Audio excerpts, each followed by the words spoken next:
The film kicks off with a brutal retrospective of the Afterburn, the moment a devastating solar flare cranked up the chaos across the globe.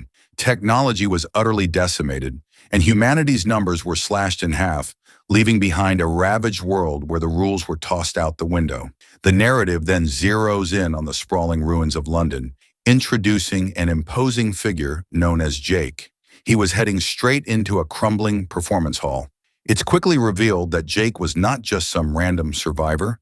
He was formerly a captain in the highly respected British Royal Special Forces, who, against all odds, managed to make it through the initial solar storm disaster. Jake entered the derelict structure because he was on a crucial mission from the highest-ranking survivor in the region, the daughter of the King of England, who tasked him with retrieving her beloved violin. He searched through the rubble, his senses on high alert, until he finally located the princess's cherished instrument. However, before he could beat a hasty retreat, a gang of local thugs, who viewed the ruin as their own territory, materialized out of the dust. Their leader, attempting to be the big man on campus, demanded that Jake hand over all his gear. Jake, unsurprisingly, didn't suffer fools and responded to the demand by immediately engaging the gang in a brutal, up-close and personal fight, leaving the thugs scattered and silenced.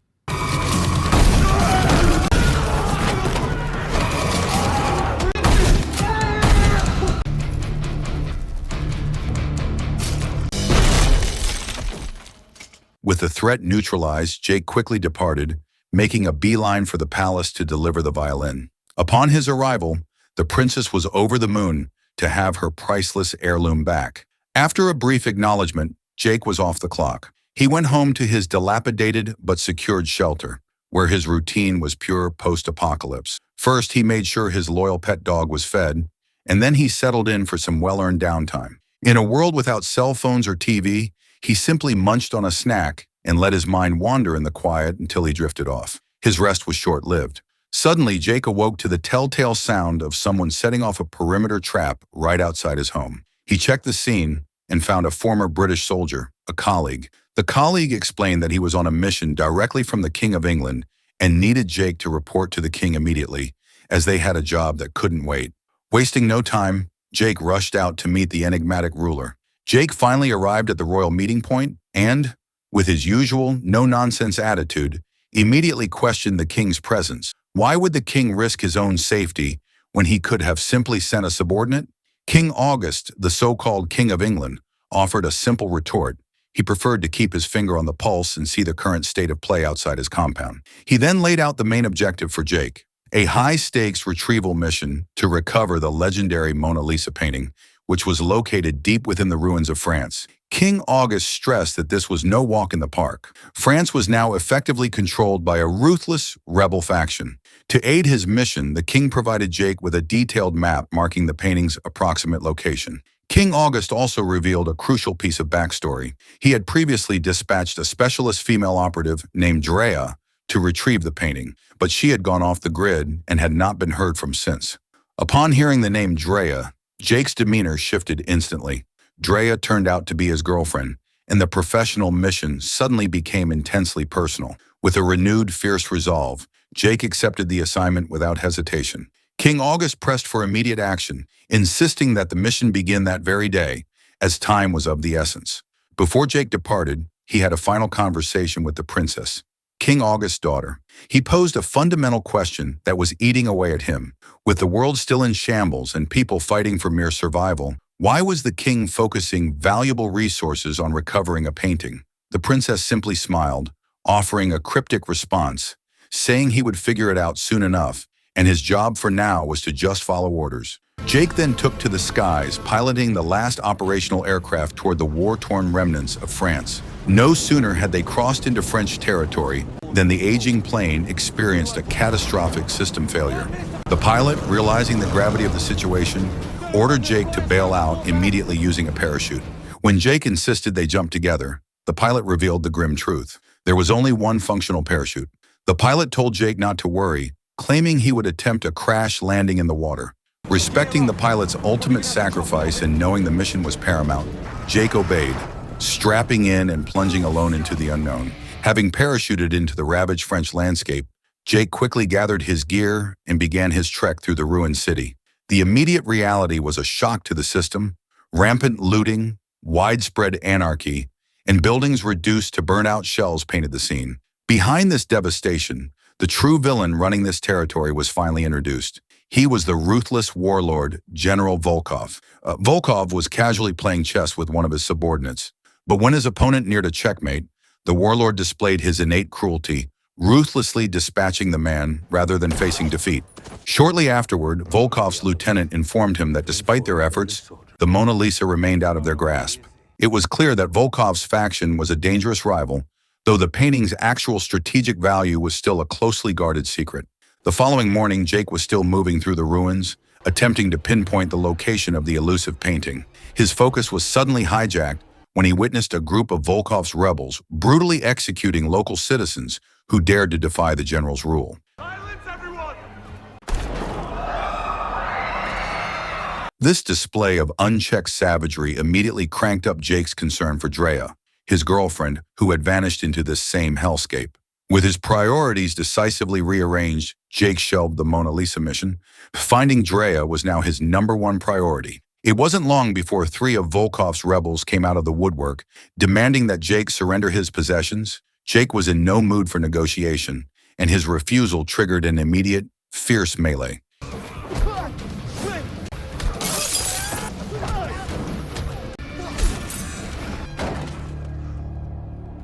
He quickly and expertly neutralized the 3 attackers. Before he could even catch his breath, a 4th figure appeared, rifle raised and ready to fire, but was quickly stopped by a sudden attack to his neck, ending the man once and for all. The figure who saved the day was Drea herself, who had been following Jake since his arrival. Relief mixed with fury, and Jake immediately went on the offensive, chastising Drea for taking such a reckless mission without first contacting him. Drea, however, refused to engage in a marital squabble in the middle of a war zone, stating plainly that this was not the time to air their grievances. She quickly led Jake away toward her current safe house, an old church, by successfully blending in with the local citizens, thereby slipping past any lurking rebels. Drea led Jake straight to her safe haven, where she immediately introduced him to a local priest. She explained that Jake was her boyfriend, an operative sent by King August for the same objective, retrieving the Mona Lisa. The priest was instantly supportive, a rare light in this dark world.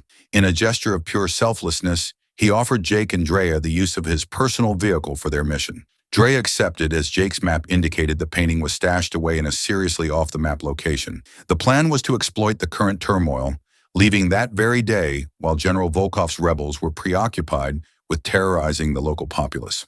Before setting off, Drea took a moment to treat the scrapes and bruises Jake had sustained during his earlier brawl with the thugs. The calm, however, was short-lived. Just as they were about to leave, panic set in. The church was suddenly surrounded by rebels. It turned out that Volkov's men had rumbled the priest's charitable ways and figured out he was hiding outsiders. The priest knew the jig was up and urged Jake and Drea to flee immediately while he bought them time. Drea protested, recognizing the priest's sacrifice, but the old man was resolute, explaining that he was sick and tired of the perpetual chaos and ready to face his fate. The priest then stepped out to confront the dozens of rebels who had besieged his church. The lead rebel demanded to know if the priest was hiding strangers. The priest denied it, but the rebel leader, skeptical, sent several of his men inside to check. Before the leader could give any more of a head start, the priest took out a gun and started attacking, sacrificing himself to take out the lead rebel and create a diversion. Simultaneously, Drea and Jake easily dispatched the handful of rebels who had entered the church. They jumped into the priest's car just as the remaining rebels realized the gravity of the betrayal and swarmed the perimeter. A chaotic car chase and intense gun battle erupted through the ravaged streets. Despite the relentless pursuit, Jake and Drea managed to lose their tail and escape the immediate danger. They then sped toward the next town, where the map indicated the Mona Lisa was hidden. Meanwhile, back at the capital, King August was a bundle of nerves, worried that Jake and Drea might come up short on the critical mission. His daughter, the princess, sought to soothe his ruffled feathers, maintaining her unwavering confidence that Jake would deliver. On the other hand, Jake and Drea, having narrowly escaped Volkov's men, decided to lay low for the night outside the next town. Sitting by a makeshift campfire, Drea finally offered some much-needed intel. She confirmed that the rebels were indeed commanded by General Volkov, a former French military general who had turned rogue after the Afterburn. Drea, having been in the thick of it for months, also knew that Volkov was hotly pursuing the Mona Lisa, and his overwhelming force was the very reason she had failed to secure the painting herself. Playing the innocent abroad, Jake questioned the painting's importance, asking what could possibly make an old artwork worth all this chaos. Drea remained frustratingly tight-lipped, asserting that the answer was not for him to know now, and he would have to wait until they actually retrieved it. The following morning brought another brutal reminder of their foe. General Volkov and his troops arrived at the now-ruined church. Volkov was seeing red, demanding an explanation from the subordinate who had let Jake and Drea slip away. The subordinate, sweating bullets, tried to rationalize the failure by stressing the couple's incredible fighting prowess, confirming they were military professionals. He offered a desperate apology and swore he would hunt them down. But Volkov, a man who didn't mince words or tolerate failure, instantly executed the man on the spot.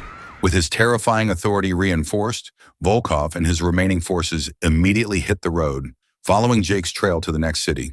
Unaware of the murderous manhunt now on their tail, Jake and Drea had stopped at a former French military weapons depot in the next town. They hoped to resupply with usable weaponry before closing in on the artifact. As they slipped inside, they discovered the site was ransacked. Drea realized aloud as she pointed to the empty racks and shell casings, understanding that Volkov's men had already swept the depot clean, leaving them with no new firepower. No sooner had Drea articulated their failure at the depot than a strange, deranged group, local natives who had been driven off the deep end by the Afterburn's radiation, appeared outside, attempting to force their way into the armory. Jake and Drea, having regained their composure, quickly snatched up a handful of usable grenades and slipped out the back entrance. Moments later, just as the mindless mob was about to breach the front door, a massive explosion rocked the area.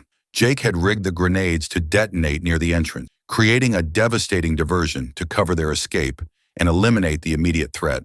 The duo calmly made their way out while the scene behind them was engulfed in fire and smoke. As they traveled, Drea managed to acquire a working long-range radio and immediately began attempting to reach her network. Due to her long tenure on the ground in France, she had established a clandestine network of local allies ready to assist her freedom-fighting cause. She successfully made contact, requesting immediate backup at the next town, which was the final confirmed location of the Mona Lisa. Her contacts confirmed they would mobilize and arrive within the next 2 hours. The action then cut back to General Volkov and his men, who had tracked Jake's trail to the now smoking weapons depot.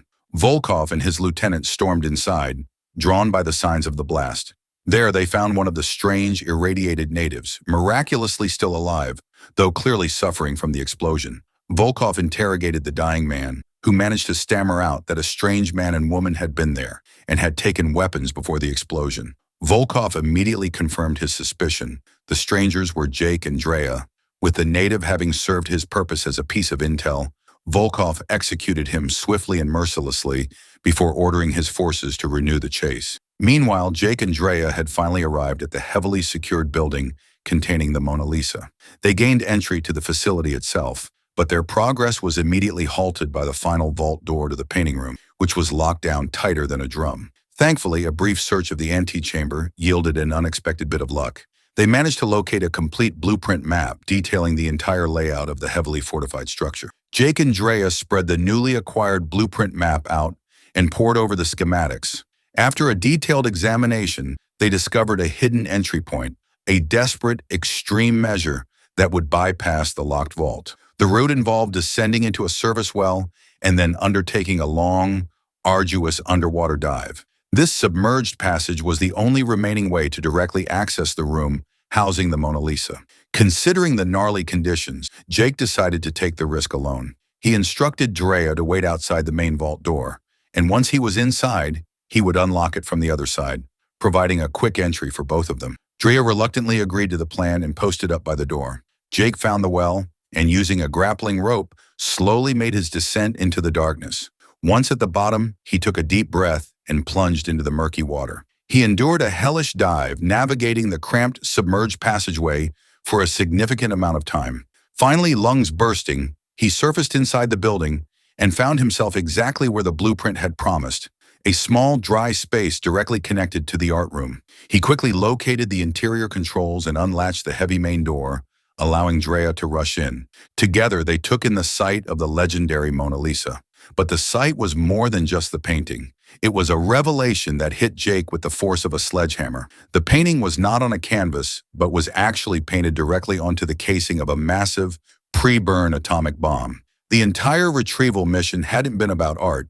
It had been about securing a world-ending weapon. Jake was immediately incensed, spinning around to confront Drea for deliberately leaving him in the dark. Drea apologized, explaining that King August had specifically ordered her to keep the true nature of the artifact a secret from everyone, including Jake. Drea then explained the weapon's history. It was a French-made nuclear deterrent intended for use against rival nations, but the Afterburn had struck before it could be launched. King August was fully aware that if this massive atomic bomb fell into the hands of a power-mad lunatic like General Volkov, the already fragile world would be blown to smithereens. Their entire purpose was to retrieve the weapon before Volkov could unleash utter devastation. At that very moment, Drea's French resistance colleagues came storming in, ready to provide backup and secure the massive atomic bomb. However, Jake was still out of sorts, the deception about the bomb leaving a sour taste in his mouth. In a sudden, furious moment, he made a decision he would instantly regret. He ditched Drea and the mission, turning his back on them all. No sooner had Jake left the facility than General Volkov and his troops rolled up, launching a devastating attack. Drea's small group of allies was quickly overwhelmed and decimated by Volkov's superior numbers and firepower. Volkov himself descended from his armored transport, a triumphant smirk twisting his features as he finally laid eyes on the atomic bomb, the infamous Mona Lisa artifact. The warlord possessed the one missing piece King August had feared, the activation key. Without this key, the bomb was inert, incapable of exploding even when exposed to solar radiation. With the prize secured, Volkov ordered his men to load the bomb onto his heavily fortified train, and they immediately departed. Elsewhere, Jake was still sullenly driving away when a sudden gut-wrenching premonition caused him to do an abrupt about-face. He returned back to the facility, only to be hit with a sickening sight. His allies were dead, ruthlessly slaughtered by Volkov's men. He raced inside, frantically searching, and thankfully found Drea. She was alive, having sustained only minor injuries. Jake was immediately remorseful, offering a heartfelt apology for abandoning her. Drea, ever the pragmatist, brushed off the apology, stating that their personal drama could wait. The critical task now was to pursue Volkov, who had escaped with the bomb. If they failed to stop him, the ruthless general would gain the power to hold the entire world hostage, threatening nations with nuclear annihilation. Wasting no time, Jake and Drea jumped into their vehicle and tore off after Volkov's fleeing train. After a grueling, high-speed chase, Jake finally pulled alongside the moving locomotive. He ordered Drea to maintain speed while he executed a daring jump onto the train. Successfully boarding the moving target, Jake immediately began working his way through the cars, systematically taking out Volkov's soldiers, one by one. His advance eventually brought him face-to-face with Volkov's right-hand man, leading to a fierce, no-holds-barred duel in the tight confines of the moving train. The brutal duel between Jake and Volkov's lieutenant raged across the train cars. It was a vicious, protracted fight, but Jake's superior training and sheer grit ultimately won out, and he finally managed to put the man down for good. Now, only General Volkov remained. The warlord reacted exactly as expected, emptying his clip at Jake. But with the instincts of a seasoned pro, Jake managed to elude every incoming round, quickly closing the distance to Volkov. He cornered the general and in a vicious piece of improvised combat, skewered Volkov's shooting hand with a piece of jagged metal, effectively neutralizing the immediate threat. At that exact, critical moment, Drea had abandoned the vehicle. Using explosives she had presumably acquired earlier, she blew the supporting pillars of the bridge just ahead of the train. The locomotive, carrying the atomic bomb, plunged over the precipice and tumbled into the ravine, taking Volkov with it and ensuring the warlord met his final, grisly end. Drea, panicking, searched frantically for Jake among the wreckage and smoke, fearing the worst. But Jake, ever the phantom, suddenly came from behind and pulled her into a tight embrace. He then presented the final trophy, the activation key he had wrestled from Volkov's grasp just before the fall. The atomic bomb itself was secure. Its hardened casing meant the fall and explosion of the train wouldn't detonate it, and without the key, it was completely harmless. A few days later, Jake was back in London at the British Palace to meet with King August. Still carrying a hint of resentment, Jake chastised the king for the initial deception. King August offered a genuine apology, confessing that had Jake known the truth about the bomb, he likely would have refused the mission altogether. Jake then handed the activation key over to the king, confirming that the British relief teams had successfully recovered the massive bomb. King August expressed profound gratitude and immense satisfaction with Jake's flawless execution of the mission. The world, for the moment, was safe from nuclear terror. Days later, Jake and Drea were spotted taking a much-needed vacation, finally enjoying a taste of peace in the chaotic world. They were, in fact, already making plans to get married once their vacation was over.